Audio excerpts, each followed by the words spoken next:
जय हिंद। नमस्कार दोस्तों, मैं धर्मेंद्र गोस्वामी स्वागत करता हूं आपके अपने YouTube चैनल सिद्धेश्वर क्लासेज पर।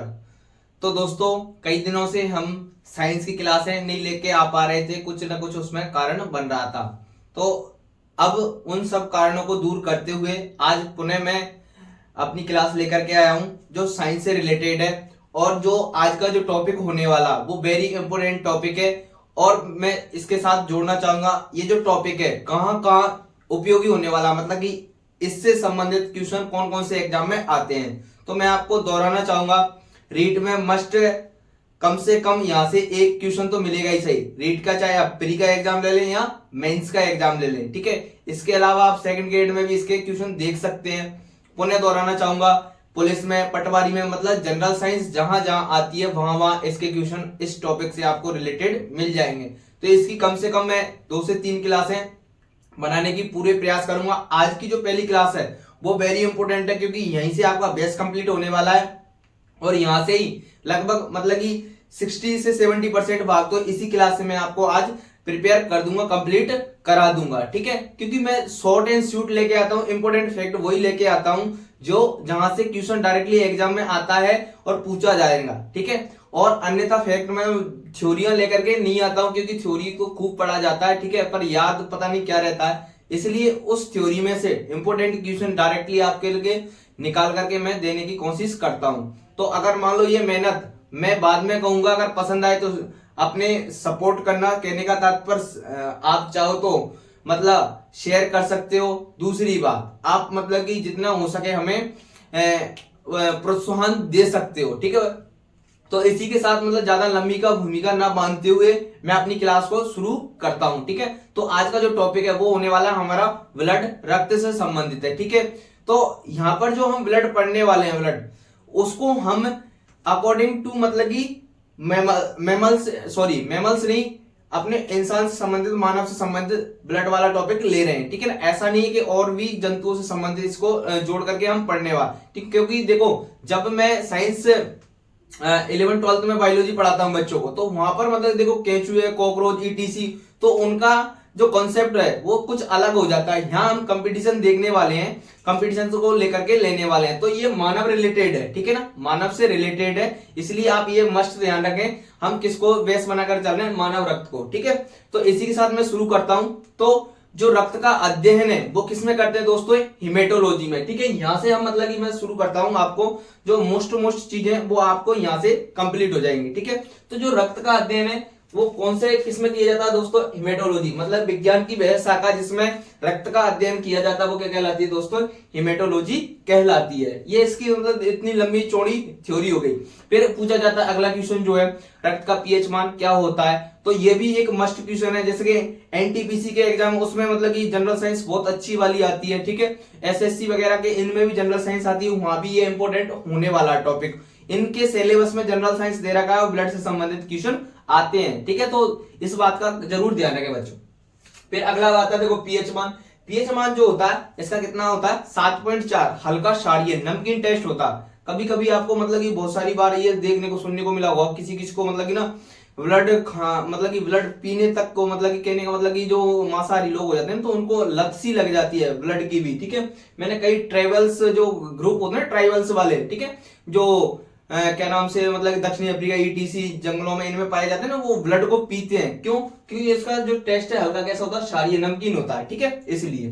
फिर जमने से कौन रोकता है, देखो मतलब मैं डायरेक्टली क्वेश्चन बनाने वाले लेके आया हूं, ऐसा नहीं कि मतलब थ्योरी लिखा दे। देखो हमारे जो शरीर में ब्लड जो है सर्कुलेट हो रहा है, बह रहा है, ठीक है।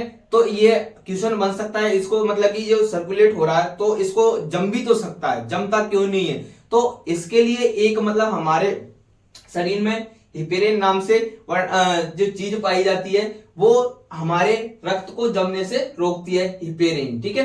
फिर इसके बाद आता है मतलब कि एक और क्वेश्चन पूछा जाता है दोस्तों कि हमारे ब्लड में कौन सी धातु पाई जाती है, ठीक है। तो वो कौन सी है, Fe+2। इसका आप इसी तरीके से याद रखें जैसे मैंने बताया, ठीक है ना, Fe+2 ही याद रखनी है, ठीक है ना। क्योंकि एग्जाम में कैसे दे सकता है वो, मतलब कि ओनली फॉर Fe लिख करके दे दे, Fe+3 लिख करके दे दे, तो ऐसे भी देता है एग्जाम में। तो आपको ध्यान रखना Fe+2 रूप में ही हमारे ये ब्लड में ये पाई जाती है। और मैं एक और चीज जोड़ना चाहूंगा, जो धातु जो Fe2+ मतलब आयरन पाया जा रहा है वो हमारे आरबीसी वाले भाग में पाया जाता है, ठीक है ना। देखो मैं ये तो भूमिका वाली शुरू वाले हैं। देखो अब मतलब कि मैं रक्त के घटक बताता हूँ। घटक का तात्पर्य मतलब कि रक्त कौन कौन सी चीजों से मिलकर के बना होता है। ये तो एक जनरल चीजें थी मैंने बता दी। अध्ययन क्या कहलाता है, पीएच मान क्या होता है, जमने से कौन रोकता है तो हिफेरिन, धातु कौन सी पाई जाती है, ये जनरल फैक्ट ले लिए। इसके बाद मतलब थोड़ा सा डिटेल से लेते हैं इसको। तो हमारे जो रक्त है उसमें दो प्रकार के घटक पाए जाते हैं, मतलब कि कौन कौन से कंपोनेंट्स से हमारा ब्लड बना होता है। तो एक है प्लाज्मा भाग और एक होता है कणिका में भाग, ठीक है। दो प्रकार के भाग होते हैं, एक तो प्लाज्मा में भाग होता है और कणिका में भाग होता है। देखो क्वेश्चन अब यहां से भी बनता है। क्वेश्चन क्या बनता है, हमारे ब्लड में, ठीक है ना, कौन सा घटक सर्वाधिक होता है, प्लाज्मा होता है कणिका में होता है। तो प्लाज्मा वाला भाग जो है वो सर्वाधिक होता है, ठीक है। 55 से 60% भाग कैसा होता है, प्लाज्मा में भाग होता है। प्लाज्मा बनाता है हमारे रक्त का, ठीक है। डायरेक्टली अगर 55 भी आ जाए ना 55% और ये आ जाए 45, तब भी आप राइट मान के चलें, ठीक है दोस्तों।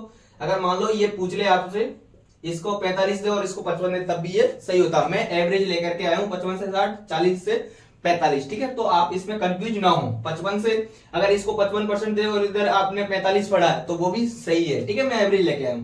तो रक्त के दो घटक होते हैं, एक तो कौन सा होता है, प्लाज्मा, और एक होता है कणिका में। हम पहले प्लाज्मा वाले भाग को पढ़ने वाले हैं, ठीक है। कणिका में थोड़ा सा यहाँ से क्वेश्चन ज्यादा बनते हैं, इसके में इसको बाद में इधर पढ़ेंगे हम, ठीक है। तो प्लाज्मा भाग जो होता है हमारे रक्त का कितना परसेंट भाग बनाता है दोस्तों, 55%, टोटल रक्त का 55%, ठीक है। अब देखो मैं आपको और बताऊं, हमारे शरीर में जो रक्त की मात्रा है वो टोटल कितनी होती है। मतलब कि अगर मान लो एक मानव शरीर की बात करूं, यही जोड़ देता हूं मैं, उस फैक्ट को मैंने लिखा नहीं है कहीं भी। वो तो टोटल रक्त कितना होता है, अगर मान लो मैं बात करूं, कहीं भी लिख देता हूं, टोटल रक्त की मात्रा जो है हमारे शरीर में वो होती है दोस्तों 5 से 6 लीटर। या फिर मतलब कि एक और अगर मान लो ये फैक्ट काम ना करे, ठीक है, मतलब देखो ये किस हद तक सही होता है बोलना और कहां पर ये गलत हो जाता है। जैसे कि अगर मान लो एक आदमी का एवरेज वजन 60 से 70 80 के बीच में रहता है, ठीक है, तब तो 5 से 6 लीटर देखो औसतन सही हो गया। लेकिन मैं आपको ये जो बता रहा हूं, जैसे किसी का वेट ही 250 किलो है, कहने का मतलब 2 कुंटल 50 किलो का आदमी है, क्या उसमें भी इतना ही रक्त रहेगा, उसमें इतना रक्त नहीं रहेगा, उसमें ज्यादा रहेगा। तो हम बॉडी वेट के अनुसार उसको मतलब क्या कह देते हैं दोस्तों, हमारी बॉडी में टोटल बॉडी भार का, ठीक है, कितना पाया जाता है, 7 से 8% रक्त होता है। तो इस फैक्ट को आप याद रखें, ठीक है। मतलब टोटल बॉडी वेट का मतलब टोटल वजन का 7 से 8% भाग कौन होता है, हमारा ब्लड होता है, ठीक है। तो ये भी इंपॉर्टेंट फैक्ट है, आप याद रखें, ठीक है। तो आगे मैं और जोड़ना चाहूंगा, तो मतलब कि दो घटक हो गए कौन से, प्लाज्मा और कणिका में, ठीक है। अब यहीं से जो मोस्ट क्वेश्चन है ना, मैं आपको वो बताने वाला हूं, ठीक है। तो प्लाज्मा का रंग कैसा होता है, हल्का पीला होता है, ठीक है। अब वो क्यों होता है, मैं वर्णक पाया जाता है इसमें बिलोरुबिन, ठीक है ना। इस वर्णक के कारण इसका रंग कैसा होता है दोस्तों, हल्का पीला होता है, किसका, प्लाज्मा का, ठीक है ना। रंग हल्का पीला होता है। डायरेक्टली पूछ लिया जाता है कि प्लाज्मा भाग का रंग कैसा होता है, हल्का पीला। कारण क्या है उसका, मतलब कि बिलोरुबिन नामक वर्णक इसमें पाया जाता है, ठीक है। देखो अब इसमें भी मतलब कि प्लाज्मा भाग को अगर मान लो मैं कंपोनेंट्स में बांटूं कि ये इसके भी कितने घटक हैं या कितने घटकों से मिलकर के बना होता है, तो देखो टोटल को अब मतलब कि हम क्या मान लेंगे 100%। तो इसमें 3 घटक होते हैं दोस्तों, जल, प्रोटीन और शेष कार्बनिक और अकार्बनिक पदार्थ होते हैं। कार्बनिक और अकार्बनिक पदार्थ क्या होते हैं, मैं आपको ये क्वेश्चन पूछना चाहता हूं, कोई भी अगर मान लो बता सके ना तो कमेंट करके जरूर बताएं, फिर मैं आंसर मैं भी बताऊंगा, ठीक है। तो देखो टोटल प्लाज्मा का 90% भाग तो कौन होता है दोस्तों, जल होता है। इसके अलावा 5 से 6% भाग होता है प्रोटीन, ठीक है। अब इसमें भी 2 प्रकार की प्रोटीन पाई जाती है, उससे भी क्वेश्चन आता है, ठीक है। प्लाज्मा भाग में 2 प्रकार की प्रोटीन पाई जाती है, उससे भी क्वेश्चन कई एग्जाम में पूछा गया। इसके बाद शेष बचा हुआ देखो लगभग 95-96% ये हो गया, ठीक है। 90 तो ये हो गया जल और 5 से 6% क्या हो गया दोस्तों, प्रोटीन हो गया। इसके अलावा मतलब शेष बचा हुआ भाग है मतलब 4 से 5% वो कौन होता है दोस्तों, कार्बनिक व अकार्बनिक पदार्थ इसमें होते हैं। तो कार्बनिक पदार्थ क्या होते हैं और अकार्बनिक पदार्थ क्या होते हैं, ये आपसे मेरा क्वेश्चन रहेगा, ठीक है। फिर आता है देखो जो प्रोटीन है, इसमें 2 प्रकार की प्रोटीन पाई जाती है, एक तो होती है एल्बुलिन और एक होती है ग्लोबुलिन, ठीक है ना। एल्बुलिन और ग्लोबुलिन ये 2 प्रकार की प्रोटीन किसमें पाई जाती है दोस्तों, प्लाज्मा वाले भाग में पाई जाती है, ठीक है। अब इसके बाद आता है कणिका में वाला भाग, ठीक है ना।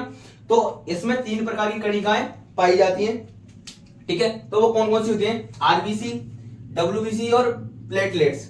कौन कौन सी होती है दोस्तों, आरबीसी, डब्ल्यूबीसी और प्लेटलेट्स। अब इनके डिटेल से हम इधर पढ़ने वाले हैं, ठीक है। अगर किसी ने अगर इसका आंसर बता सके, ठीक है, तो कमेंट करके जरूर बताएं। अब मैं इसका आंसर बता देता हूं। अगर मान लो आप जब वीडियो को बाद में देखें तो पहले आंसर कमेंट करें, फिर बाद में मतलब मेरा आंसर सुने, ठीक है। तो कार्बनिक भाग वह होता है, कार्बनिक पदार्थ वे होते हैं जिसमें CHO ये 3 चीजें पाई जाती है, मतलब कार्बन होगा, हाइड्रोजन होगा और ऑक्सीजन होगा, ठीक है। तो ये याद रखें, ठीक है। इसके अलावा अगर मान लो जो भी अगर इनके अलावा कोई पदार्थ पाया जाता है या फिर इनसे कम पाया जाता है वो एक अकार्बनिक में आ जाता है, ठीक है। तो इसको मैं मिटा देता हूं, ठीक है। ये लो। अब हम सेकंड पार्ट कौन सा पढ़ने वाले हैं दोस्तों? अब हम पढ़ने वाले हैं ये कणिका में वाला भाग। तो 3 भागों से मिलकर के बना होता है, वो कौन कौन से हैं दोस्तों? आरबीसी है, डब्ल्यूबीसी है और प्लेटलेट्स या बिंबाणु है, ठीक है। तो इनकी फुल फॉर्म सबको याद आनी चाहिए, ठीक है। आरबीसी की, डब्ल्यूबीसी की, इसकी तो प्लेटलेट्स सही सही, ठीक है। ये इसको हिंदी में बिंबाणु बोलते हैं। तो सबको इसकी फुल फॉर्म याद जनरली होती है, ठीक है। मैं आपको लेकिन एक और चीज जोड़ना चाहूंगा, जनरली इसकी ना छोटी क्लासों में, छोटी कक्षाओं में हम इसकी फुल फॉर्म क्या पढ़ते हैं? रेड ब्लड सेल, ठीक है। क्या पढ़ते हैं? Red blood cell. ये गलत होती है, पता नहीं वो गलत है क्या सही है, मैं लेकिन आपको मतलब प्रूफ बताना चाहूंगा। देखो रेड ब्लड सेल अगर मान लो इससे आप सोल्व कर रहे हो, अगर मान लो इसकी फुल फॉर्म बता रहे हो रेड ब्लड सेल, और हिंदी में इसको क्या बोलते हैं आप? लाल रक्त कणिकाएं। तो सेल का मतलब तो कोशिका होता, आप तो बोल रहे हो कणिकाएं। तो इसकी जो फुल फॉर्म है क्या होती है? रेड ब्लड कार्पल्स होती है। तो इस बात का आप ध्यान रखें, रेड ब्लड कार्पल्स न कि सेल, ठीक है। आप समय के साथ मतलब इन चीजों को जोड़ते चलें, ठीक है, अपडेट होते चलें, ठीक है। तो रेड ब्लड कार्पल्स इसकी फुल फॉर्म होती है डब्ल्यूबीसी की, व्हाइट ब्लड कार्पल्स हिंदी में बोलूं तो लाल रक्त कणिकाएं और श्वेत रक्त कणिकाएं, ठीक है। हिंदी में लिख देता हूं मैं, इसको लिख देता हूं लाल रक्त कणिकाएं। अगर मान लो मैं इसको सेल बोलता, आरबीसी मतलब सी फॉर सेल बोलता, तो मैं कोशिका लिखता। सेल का मतलब तो कोशिका होता है। लाल रक्त कणिकाएं, ठीक है। क्या होता है? लाल रक्त कणिका मतलब रेड ब्लड कार्पल्स, और इसका क्या हो जाएगा दोस्तों? श्वेत, ठीक है, श्वेत रक्त कणिकाएं। ये इसका आंसर हो जाने वाला है फुल फॉर्म का, ठीक है। और इसको तो प्लेटलेट्स और हिंदी में क्या बोलते हैं? बिंबाणु बोलते हैं, ठीक है। अब देखो यहां से और क्या क्वेश्चन पूछे जाते हैं, वो इंपॉर्टेंट क्वेश्चन है। यहां से प्रत्येक जो भी टॉपिक है ना, मतलब कि जो भी फैक्ट है, वहां से एक ना एक क्वेश्चन मतलब हर एग्जाम में कभी ना कभी देखने को जरूर मिला हुआ, ये मेरा पक्का दावा है, ठीक है। तो देखो आरबीसी का अन्य नाम पूछा जाता है, डब्ल्यूबीसी का भी पूछा जाता है और प्लेटलेट्स का, इनके अन्य नाम में भी कई बार बहुत सारे कंफ्यूजन बने रहते हैं, ठीक है। तो आपको ध्यान से इसके ट्रिक के सहित इनको याद करें, ठीक है। तो आरबीसी का अन्य नाम कौन सा है? इरिथ्रोसाइट, RRE ऐसे करके आ रहा है ना, तो इसका अन्य नाम क्या है दोस्तों? इरिथ्रोसाइट है। इसका क्या है? ल्यूकोसाइट। डब्ल्यूबीसी का क्या नाम है दोस्तों? ल्यूकोसाइट। और इसका क्या है? थ्रोम्बोसाइट, ठीक है। बिंबाणु वाले का क्या है? थ्रोम्बोसाइट इसका अन्य नाम है, ठीक है। मैं एक साथ इसलिए लेके आया हूं ताकि कंफ्यूजन बिल्कुल क्लियर हो जाए, दूर हो जाए, ठीक है। कंफ्यूजन नहीं रहना चाहिए हमारे। तो इसका अन्य नाम क्या दोस्तों? इरिथ्रोसाइट, इसका ल्यूकोसाइट और इसका थ्रोम्बोसाइट, ठीक है ना। आरबीसी का, डब्ल्यूबीसी का और प्लेटलेट्स का, तीनों के अन्य नाम आपको अच्छी तरह याद हो जाने चाहिए, ठीक है। फिर अगला क्वेश्चन क्या आता है दोस्तों? आकार। आकार के बारे में भी क्वेश्चन पूछा गया है, ठीक है। आरबीसी का आकार कैसा होता? तो इसका जो आकार है वो कैसा होता है दोस्तों? उभय अवतलकार, मतलब कि लगभग इस प्रकार का। उत्तल अवतल लेंस पढ़े होंगे आपने, ठीक है। इस प्रकार का आकार किसका होता है दोस्तों? आरबीसी का होता है, ठीक है। फिर डब्ल्यूबीसी का आकार पूछे तो इसका कोई एक फिक्स आकार नहीं होता, इसलिए इसका ज्यादातर आकार से संबंधित क्वेश्चन नहीं पूछा जाता है एग्जाम में, ठीक है। और प्लेटलेट्स या बिंबाणु की बात करूं तो इसका जो आकार है गोल चपटा सा होता है, ठीक है ना। कुछ इस प्रकार से होता है इसका आकार, ठीक है ना, इस प्रकार से गोल सा चपटा सा यूं, ठीक है। कुछ इस प्रकार से इसका आकार देखा जाता है, ठीक है, गोलियों के समान, ठीक है इसका। तो याद रखें, ठीक है। फिर इसके बाद आता है अगला महत्वपूर्ण फैक्ट आता है इनका जीवन काल, मतलब आरबीसी कितने दिनों तक जीवित रहती है, डब्ल्यूबीसी और प्लेटलेट्स कितने दिनों तक जीवित रहती है। तो सबसे ज्यादा आरबीसी का जीवन काल होता है लगभग 120 दिन के आसपास। आरबीसी का जीवन काल होता है, कितना होता है? लगभग 120 दिन। इसके बाद डब्ल्यूबीसी का जीवन काल कितना होता है दोस्तों? सबसे कम होता है, लगभग 3 से 4 दिन। और फिर प्लेटलेट्स की बात करूं कि इसका जीवन काल कितना होता है दोस्तों? 6 से 7 दिन इसका जीवन काल होता है। तो सबसे ज्यादा आरबीसी का, सबसे कम डब्ल्यूबीसी का, और मतलब मध्य में किसका? प्लेटलेट्स या बिंबाणु का, ठीक है। अब इसके बाद आती है संख्या, ठीक है, इनकी संख्या पूछी जाती है, ठीक है। मैं आपको एक और इंपॉर्टेंट फैक्ट यहां पर बताने वाला हूं, ठीक है, देखना। तो जो इसकी संख्या आरबीसी की औसतन 45 से 55 लाख होती है। कितनी होती है? 45 से 55 लाख। लेकिन अगर मान लो मैं मेल फीमेल की बात करूं दोस्तों, पुरुषों और मादा की बात करें तो इनकी संख्या मतलब पुरुष में ज्यादा होती है और महिलाओं में कम होती है। ठीक है, तो पुरुषों में इनकी संख्या कितनी होती है दोस्तों, 50 से 55 लाख के आसपास पुरुषों में इसकी संख्या होती है। फीमेल में कितनी है, 40 से 45 लाख, मतलब कि फीमेल्स में आरबीसी की जो संख्या है वो थोड़ी कम होती है, ये आप याद रखें। ठीक है दोस्तों, इसके बाद ही अगर मान लो आरबीसी संबंधित और इंपोर्टेंट फैक्ट देखें, ठीक है, तो मैं उसको और डिटेल से और मैं अगर मान लो अगली क्लास में हम बता देंगे। ठीक है, तो देखो अब यहां से लगभग देखो मैं इसका कंपैरिजन तुलनात्मक रूप से पढ़ा रहा हूं, क्योंकि ताकि हमें इनके कंफ्यूजन बिल्कुल ना रहे। ठीक है, तो इसकी संख्या देख ली। अब किसकी देखने वाले हैं हम, डब्ल्यूबीसी। तो डब्ल्यूबीसी की संख्या कितनी है, सबसे कम 8 से 11,000 के बीच में लगभग किसकी होती है, डब्ल्यूबीसी की संख्या होती है। सबसे कम किसकी होती है दोस्तों, डब्ल्यूबीसी की। फिर आता है हमारे प्लेटलेट्स या बिंबाणु। ठीक है, बिंबाणु की संख्या कितनी होती है दोस्तों, 1.5 से 4 लाख के आसपास इसकी संख्या होती है प्लेटलेट्स की। तो आपको मैं एक और इंपोर्टेंट फैक्ट यहाँ जोड़ लूं, जब मतलब प्लेटलेट्स की संख्या जो है, किसकी, प्लेटलेट्स की संख्या डाउन हो जाती है। प्लेटलेट्स कब डाउन होती हैं, इसका जो प्लेटलेट्स कम देखी जाती हैं वो कौन से रोग में देखी जाती है दोस्तों, डेंगू रोग में। इसमें डेंगू रोग में। ठीक है, हम कहते हैं ना प्लेटें कम हो गई, वो प्लेटें नहीं होती है, प्लेटलेट्स होती है। कई बार गांव में आपने सुना होगा, अरे उसकी प्लेटें डाउन हो गई, प्लेटें खत्म हो गई। ठीक है, ऐसे सुनते हैं हम। ठीक है, उसकी प्लेटें तो मतलब 40,000 रह गई, ऐसे सुना होगा आपने, खूब सुना होगा। तो वो डेंगू रोग में देखा जाता है दोस्तों। तो अगर मान लो जिसको डेंगू रोग है तो उसमें प्लेटलेट्स की जो संख्या है वो तुलनात्मक रूप से कम हो जाती है। ठीक है, तो उसके लिए डॉक्टर क्या करते हैं, मतलब कि बहुत सारे मतलब की दवाइयां होती है वो देते हैं, या फिर मतलब देसी तौर पर मतलब कि ये भी कहा जाता है बकरी का दूध है, ईटीसी, इनसे भी मतलब प्लेटलेट्स की संख्या जो क्या हो जाती है, अप हो जाती है। ठीक है, तो प्लेटलेट्स रोग में, सॉरी डेंगू रोग में प्लेटलेट्स की संख्या या बिंबाणु की संख्या क्या हो जाती है, डाउन हो जाती है। ये भी आप याद रखें। ठीक है, तो अब ये बात लगभग तुलनात्मक रूप से 4 पॉइंटों की लगभग सेम हो चुकी है, आरबीसी की, डब्ल्यूबीसी की और प्लेटलेट्स। हमने नाम को देखा, इनके सबके तीनों के अन्य नाम इरिथ्रोसाइट, ल्यूकोसाइट और थ्रोम्बोसाइट। ठीक है, फिर हमने क्या देखा, आकार, इसका उभय अवतलकार होता है, इसका कोई निश्चित आकार नहीं होता और इसका गोल चपटा सा आकार होता है। ठीक है, फिर इसकी जीवन काल को देखा, 120 दिन, 3 से 4 दिन, 6 से 7 दिन इसका बिंबाणु का। ठीक है, तो आप याद रखें। फिर संख्या औसतन 45 से 55 लाख, 8 से 11,000 और 1.5 लाख से 4 लाख के बीच में मतलब कि इसकी संख्या होती है प्लेटलेट्स या बिंबाणु की।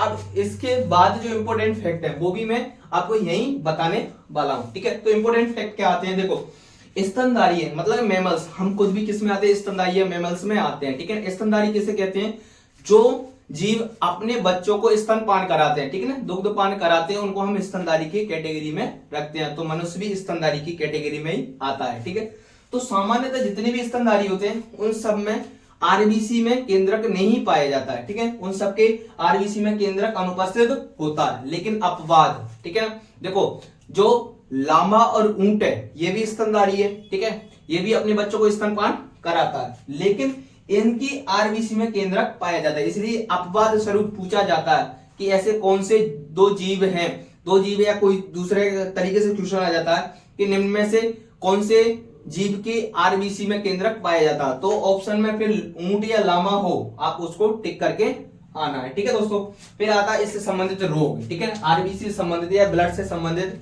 हम रोग की बात करें तो और आगे देखते हैं। ठीक है, देखो रोग, अब मैं इसको मतलब कि ब्लड से संबंधित रोग तो होने में तो, लेकिन मतलब आरबीसी से रिलेटेड है इसलिए मैं बता देता हूं। ठीक है, देखो एक आता पॉलीसाइथीमिया, ये रोग का नाम है पॉलीसाइथीमिया। तो इस रोग में क्या होता है, आरबीसी की संख्या जो है तुलनात्मक रूप से क्या हो जाती है, अप हो जाती है, बढ़ जाती है। तो उस रोग को डायरेक्टली ऐसे पूछा जाता है पॉलीसाइथीमिया जो रोग है किससे संबंधित है, तो ब्लड से संबंधित है। दूसरा अगर मान लो इसमें होता क्या, तो इसमें तुलनात्मक रूप से आरबीसी की जो संख्या जैसे कि मतलब औसतन कितनी है, 45 से 55 लाख, तो इससे ज्यादा हो जाती है। फिर इसके डाउन में भी एक रोग होता है। ठीक है, डाउन कौन सा है, एनीमिया। ठीक है, कौन सा है दोस्तों, एनीमिया। इसमें क्या होता है, आरबीसी की जो संख्या है वो क्या हो जाती है, डाउन हो जाती है, कम हो जाती है। ठीक है, तो देखो इसका एक मतलब कि निवारण के बारे में भी पूछा गया था, मतलब एनीमिया रोग में मतलब कौन सी दवा काम में ली जाती है या कौन सा विटामिन काम में लिया जाता है। ठीक है, तो निवारण या रोग का किसका, एनीमिया रोग का, तो फोलिक अम्ल को हम काम में लेते हैं और एक किसको लेते हैं दोस्तों, विटामिन B12 को काम में लेते हैं। तो ये पूछा गया क्वेश्चन है इसलिए मैंने इसको भी इंक्लूड कर दिया। एनीमिया रोग में मतलब क्या होता है, आरबीसी कमी होती है, तो इसके निवारण के लिए हम विटामिन B12 ले सकते हैं। ठीक है, और फोलिक अम्ल का उपयोग कर सकते हैं। तो ये किससे संबंधित हो गया दोस्तों, आरबीसी से संबंधित हो गया। फिर अब आपको डब्ल्यूबीसी से संबंधित भी मैं देखो, प्लेटलेट से संबंधित तो मैंने डेंगू बता ही दिया। ठीक है, अब हम WBC संबंधित और देख लेते हैं, ठीक है।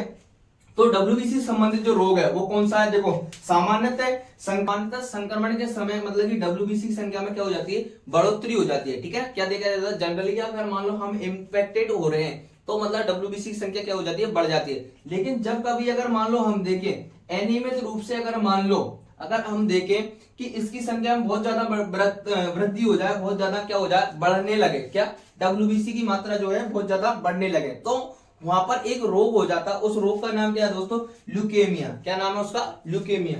मतलब सामान्यतः संक्रमण के समय किसी संख्या में बढ़ोतरी होती है WBC की। लेकिन अगर मान लो अनियमित रूप से, जैसे कि अगर मान लो जैसे कि जनरली इसकी संख्या कितनी 8 से 11,000 है, लेकिन अगर जैसे आपको 15-20,000 ऐसे देखने को मिल जाए एकदम से, तो वहां पर कौन से रोग का खतरा बढ़ जाता है दोस्तों, ब्लड कैंसर का खतरा बढ़ जाता है, ब्लड कैंसर रोग हो जाता है, ठीक है। फिर एक और आता है ल्यूकोसाइटोफोनिया। कौन सा दूसरा, एक तो ये हो गया ब्लड कैंसर या ल्यूकेमिया, दूसरा कौन सा है, दूसरा है ल्यूकोसाइटोफोनिया। ये जो रोग है इसमें क्या होता है, WBC की संख्या में कमी आने लगती है, ठीक है। तो बढ़ोतरी से तो कौन सा होता है दोस्तों, ल्यूकेमिया रोग होता है, और कमी से कौन सा होता है, ल्यूकोसाइटोफोनिया रोग होता है। ल्यूकोसाइटोफोनिया WBC की कमी से होता है, और ल्यूकेमिया या ब्लड कैंसर किसकी अधिकता से होता है दोस्तों, WBC की अधिकता से होता है, ठीक है। मैं प्लेटलेट से संबंधित आपको रोग बता चुका हूं, ठीक है दोस्तों। देखो अब इसमें अगर मान लो मैं आपको अगली जो क्लास लेके आएंगे वो WBC के प्रकार से संबंधित आ सकती है, जो ब्लड से संबंधित है। लगभग एक और क्लास में ब्लड से रिलेटेड कोई भी जो फैक्ट है वो रह नहीं जाएगा मेरे अनुसार, ठीक है। यहां से ही आपके जितने भी एग्जाम होते हैं ना उसमें आपको क्वेश्चन देखने को मिल जाएगा। तो इसी के साथ मतलब कि मैं क्लास को समाप्त करने से पहले अब कहना चाहूंगा, अगर मान लो हमारा जो कंटेंट है आपको अच्छा लग रहा है तो मैं जरूर कहूंगा दोस्तों हमें ज्यादा से ज्यादा आप फॉलो करें, सब्सक्राइब करें, और अपने दोस्त कंपटीशन लेवल की तैयारी नहीं कर पाते हैं उसके बहुत सारे रीजंस हो सकते हैं, ठीक है। तो मैं उन सब लोगों तक पहुंचना चाहता हूं जो मतलब कि इसके थ्रू पढ़ाई कर सके, ठीक है। तो आपसे अनुरोध रहेगा कि हम सब मिलकर के इस में योगदान दें और जाएं, और अगर मान लो पसंद आ रही है तो लाइक करें और शेयर करें। इसी के साथ मैं क्लास को अपनी को समाप्त करता हूं। जय हिंद, जय भारत।